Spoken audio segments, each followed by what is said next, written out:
This story ripples across the Atlantic. In the US, it asks whether public policy is based on sound research. Without that, we're adrift and rudderless, and we endanger the lives and well-being of the public. In the UK, it questions how legal threats may influence science. Slightly chilling, really, if science can be shut down that way. So I think science should be adjudicated based on the science. The two are connected by a scientific paper produced in 2011 by US psychologist Professor Priscilla Coleman.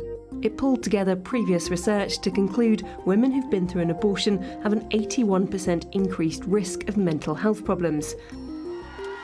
Over the last year, as abortion access has been rolled back across the US, it's been regularly cited by those keen on further restrictions.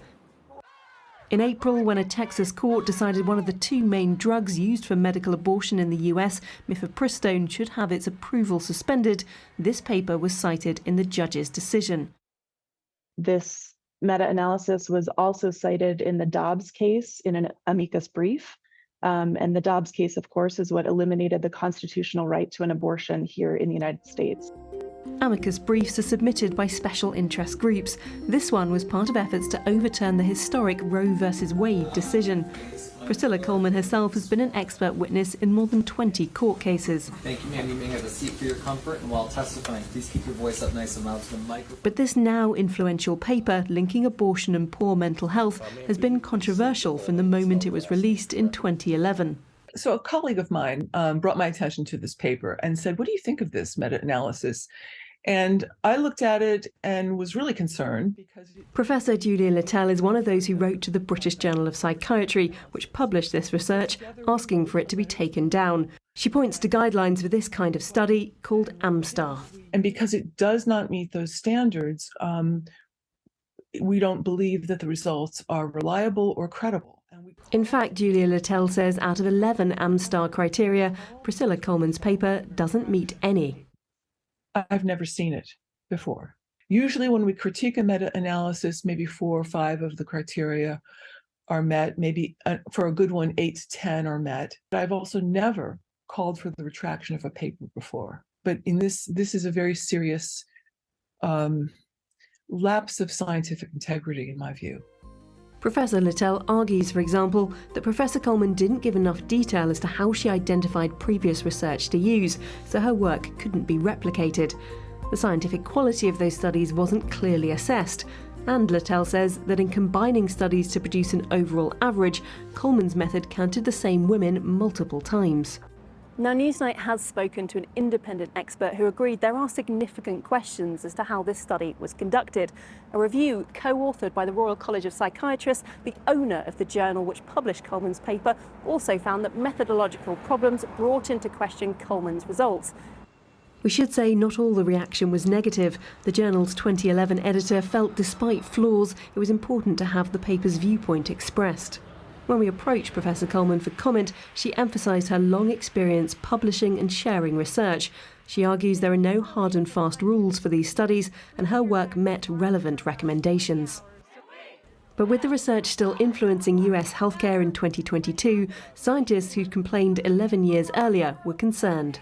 Having deeply flawed manuscripts in the scientific literature imperils our ability to craft sound public policy. I gathered a group of scholars who had previously published concerns about this paper in response to the fact that the British Journal of Psychiatry formed a new research integrity group. So we saw this as an opportunity to resubmit our concerns. Priscilla Coleman alleges criticism of her work is driven by the political nature of the topic, something the complainants deny. Would you consider yourself pro-choice? I would. Do you think that's played any... That's not the issue here. Because Priscilla Coleman's lawyers would say that this is a biased attempt at it to discredit her work. That's unfair, and there's no basis for that. Because again, our critique has nothing to do with her findings. I mean, if I would make the same criticism if she found exactly the opposite thing. The issue is the integrity of the science, full stop. Newsnight and the BMJ have learned that in response to the 2022 complaints, the British Journal of Psychiatry formed an independent panel to investigate. Dr. Alex Tsai was asked to join. We obtained feedback from a statistician and the systematic reviews editor of BJ Psych to supplement our own investigation. All in all, I would say we probably spent maybe about four months from June through December investigating. The panel said Professor Coleman was unable to provide detail on how to replicate her paper's original findings. With the investigation ongoing, the journal told Professor Coleman they wanted to put a notice on her article to raise awareness of a possible problem. The response via her lawyer said she would take any and all legal options available if that happened. Professor Coleman did start legal action against a different journal when it retracted another of her papers last December. So far, those actions have been rejected by a Swiss court. No notice of concern was placed on her 2011 paper. The panel continued its investigation.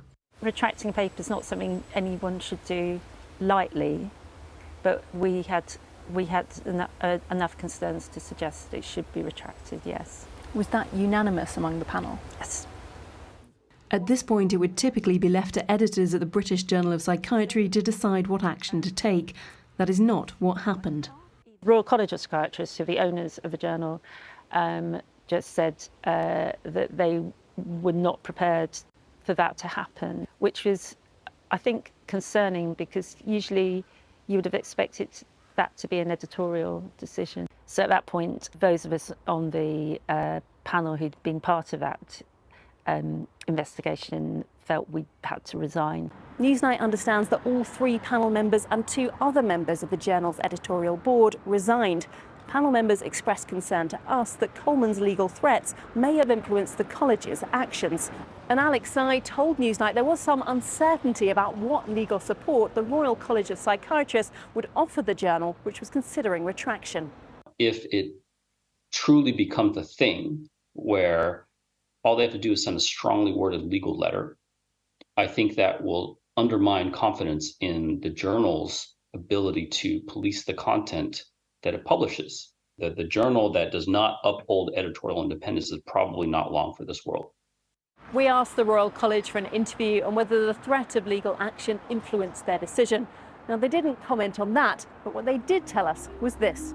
Given the distance in time since the original article was published, the widely available public debate on the paper, including the letters of complaint already available alongside the article online, and the fact that the article has already been subject to a full investigation, it's been decided to reject the request for the article to be retracted. The original complainants say they were surprised and disappointed. The response that we got from the journal had nothing to do with the science of this article. Not a thing. Our specific methodological complaints remain unanswered. Today, Professor Coleman's paper still sits prominently online. It's still referenced in ongoing cases. What might seem academic in the UK has real-life consequences for women in the US.